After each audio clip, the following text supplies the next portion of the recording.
السلام علیکم۔ آج ہم اپنے فہم قرآن کورس میں سورۃ البقرہ کی آیت نمبر 236 کا مطالعہ کریں گے۔ گزشتہ آیات سے نکاح اور طلاق کے معاملات نہایت تفصیل کے ساتھ رہنمائی فرمائی گئی ہے۔ اب اس صورتحال کا حکم ہے جب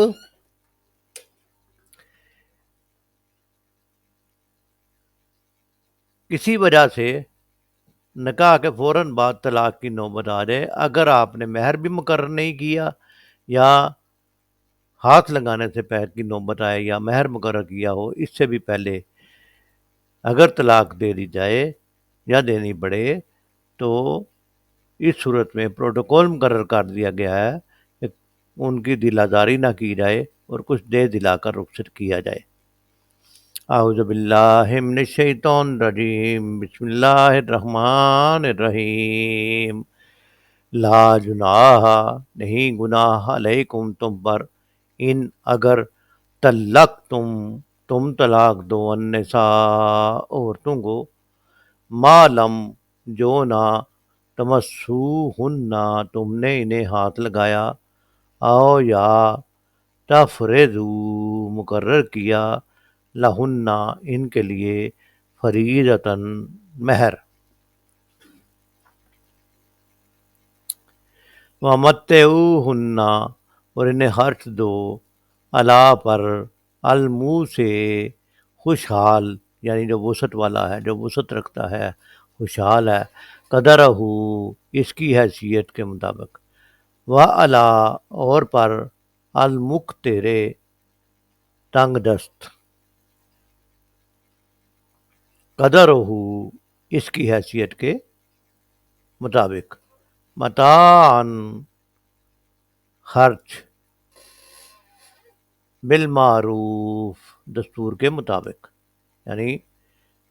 خوشحال اپنی حیثیت کے مطابق دے اور تنگ دست اپنی حیثیت کے مطابق دے۔ کوئی زبردستی زور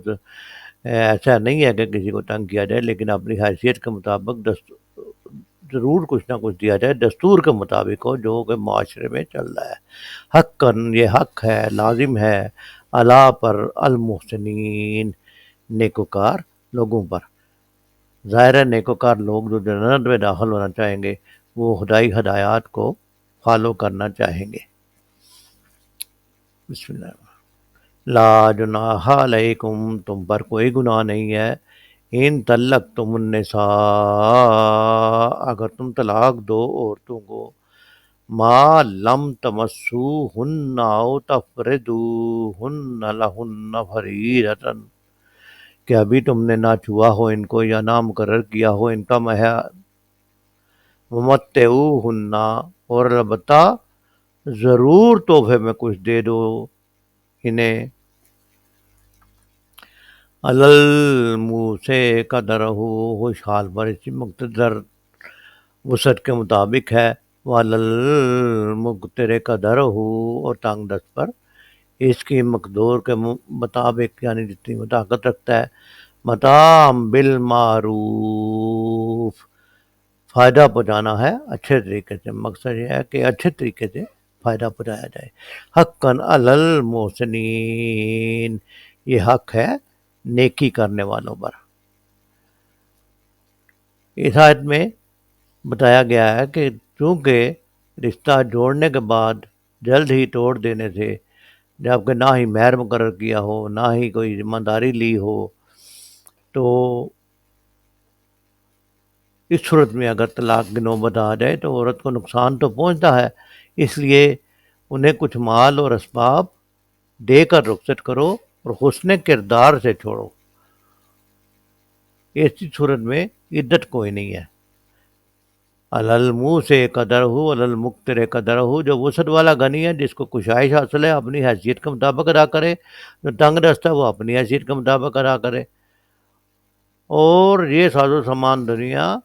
جو دینا ہے آپ نے وہ بھی بھلے انداز میں دیا جائے، ایسا نہ ہو کہ جیسے خیرات دی جا رہی ہو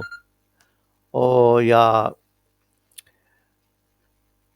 اس کی بےزتی کی جا رہی ہو، نہیں، بلکہ نیکی کرنے والے بڑے لوگ سمجھ لیں کہ اللہ تعالیٰ کی طرف سے یہ آیت ذمہ داری ہے کہ بھلے انداز میں یہ ساز و سامان ان کو دے کر رخصت کیا جائے۔ اس میں معاشرے میں احسان اور سلوک کو رواج دیا گیا ہے اور برے طریقے سے رخصت کرنے سے منع کیا گیا ہے، جو کہ آج کل ہمارے ہاں رواج پا گیا ہے کہ اگر کوئی ایسی نوبت آ جائے تو ایسے برے طریقے سے رخصت کیا جاتا ہے کہ دونوں خاندانوں کے آپس کے تعلقات ہمیشہ کے لیے ختم ہو جاتے ہیں۔ نہیں، بلکہ عورت کی دلجوئی کا اہتمام کرنا ہے، احسان کرنا ہے اور اس کی دلداری کا اہتمام کرنا ہے اور بھلے طریقے سے رخصت کرنا ہے۔ مفہوم آیت کا یہ ہے لا جناح علیکم ان طلقتم النساء ما لم تمسوهن او تفرضوا لهن فریضہ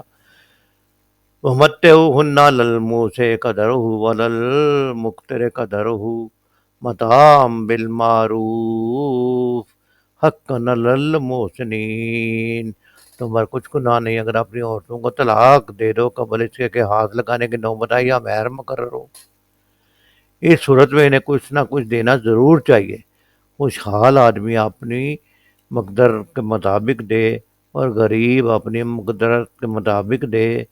معروف طریقہ سے دے۔ یہ حق ہے نیک آدمیوں پر۔ اللہ تعالیٰ سے دعا ہے کہ اللہ تعالیٰ ہمیں قرآن اور سنت کے راستوں پر چل کے اپنے بیہیویئرز کو، اپنے معاشرتی معاملات کو بھی سنت کے طریقوں سے اور قرآن کی روشنی میں کرنے کی توفیق عطا فرمائے تاکہ جنت میں داخلے کا راستہ آسان ہو جائے۔ اللہ تعالیٰ میں قرآن پڑھنے، سمجھنے اور اس پر عمل کرنے والوں میں شامل فرمائے کہ یہی جنت کا راستہ ہے۔